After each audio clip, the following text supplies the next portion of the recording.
let's talk about in the book. Drugs are the villain in your book.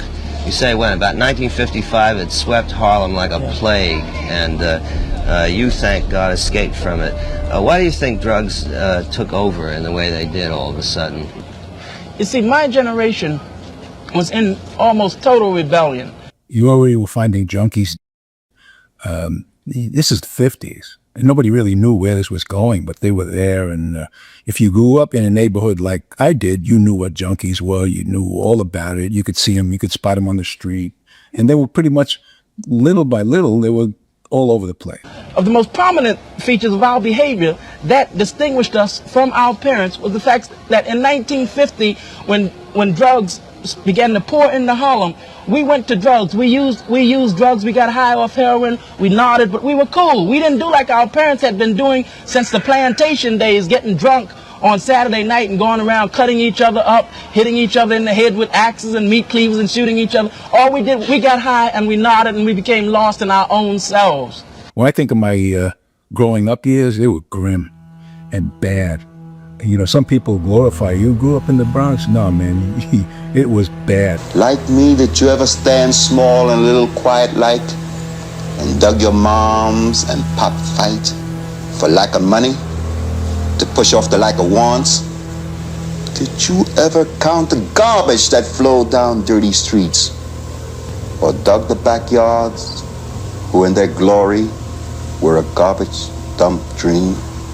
There was nothing fun about it. I ran into a guy after I wrote Deep Cover, and I was doing a book signing in some shopping center, and one of the guys from my old neighborhood, from the gang, shows up. He's walking, and you're in your 50s at this point. Oh yeah, at that point I'm in my 50s, and he said, "You recognize me?" He said, "You look so familiar." His name was Jerry Glim.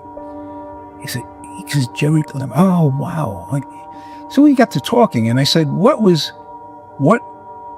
is your memory of growing up in the Bronx? The fabled Bronx. He said, fear.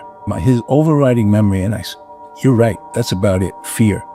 But in a lot of ways, it prepared me. It was like basic training for undercover work.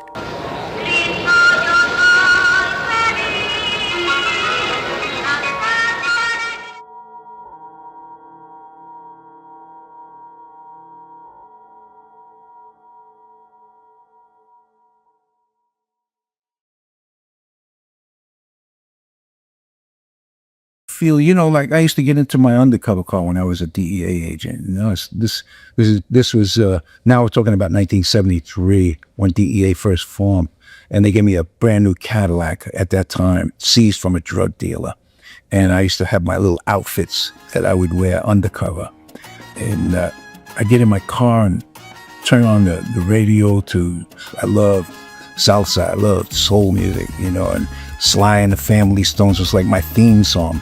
And I drive down into Harlem, into Manhattan, and think, who's got it better than me? I loved it. I was just grooving on it. I just loved every second of it.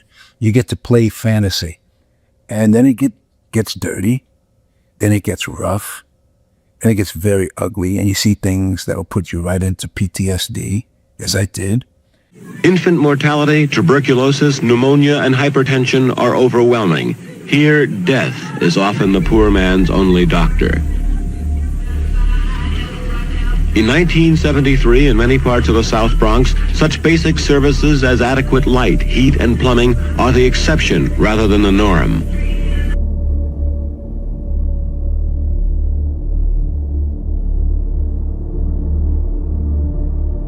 By the end of it, you paid a heavy price. You paid a price. You paid the piper, so to speak. You had a great ride, but you paid. You pay. Where were you getting the money to buy all this heroin? Well, my mother was a prostitute. She would give me money. And I'd go out and get money from my grandmother. I snatched pocketbooks. You snatched pocketbooks from people in the street? Yes. Because you just needed this heroin so badly? Yes.